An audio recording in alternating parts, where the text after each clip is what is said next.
Hello and welcome back to another video. Today I'm going to be showing you how you can use and set up your Revolut virtual card.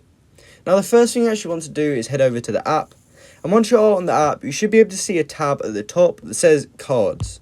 So click on that and you'll be brought to this page, and then to create a virtual card, if it's your first time doing it, you want to choose get card, virtual card, and then you can choose the colour and click get card for free. From here we can call it whatever we want and then create card. Our card is now ready to use. So what we want to do is click add to Apple Wallet and then click next, and then we can agree to the terms and conditions once we've read them. So from here we can set it as our default card if we want, but I'm going to choose not now.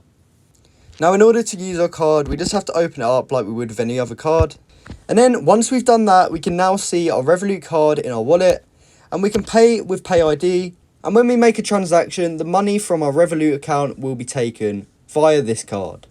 So that's how you can use your Revolut virtual card. I hope you found this video helpful. If you did, please comment down below to say this video helped you out, and like and subscribe for more content like this. Thanks for watching.